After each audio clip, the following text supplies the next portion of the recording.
So I just got done watching Passenger, which is the latest horror film that hit theaters. Yeah, no, this is one of those where I saw the trailer so many times, like the little teaser they did, and every time my audience, because it was different people, really got scared by it. And I got scared by it the first couple times, but that trailer was truly something cool.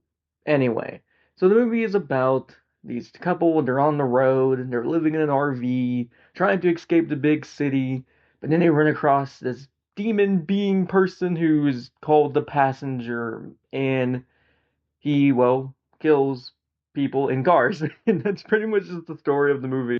And like I said, the teaser for this movie was pretty cool. It was really effective and it really worked for me.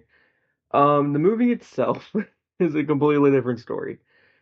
I do appreciate that this movie does have some early 2000s vibes to it with its premise and its ideas. And the director here has done some pretty good stuff, and there's some pretty good things with some pretty good stuff in this movie. I mean, there's a good opening scene, which we saw in the trailers. There's a scene with a projectioner, which is really good.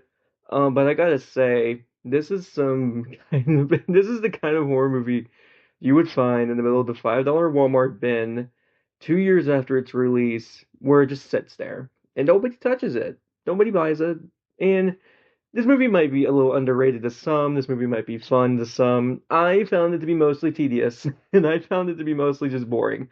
Because look, we've seen it all before. What, you got a movie that has some sinister aspects to it, like the movie Sinister, and crossed over with a really fun premise.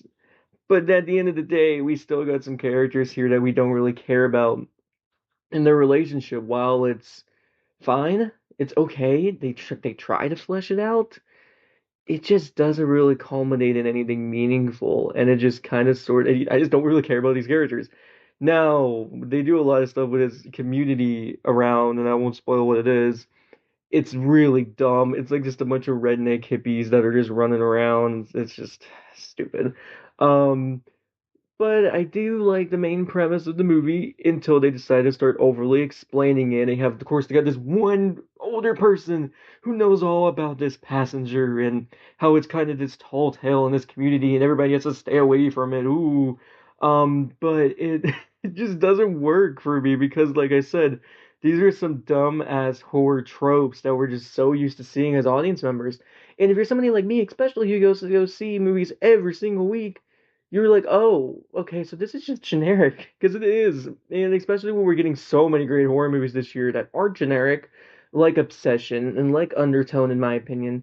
You got something like this that comes out and it has a cool premise, but it resorts back to what we don't like about the early 2000s level of filmmaking, and that is the generic stuff within it, the generic characters, the generic ideas and the plot lines, and oh, it's so telegraphed in this movie when a certain character is going to die.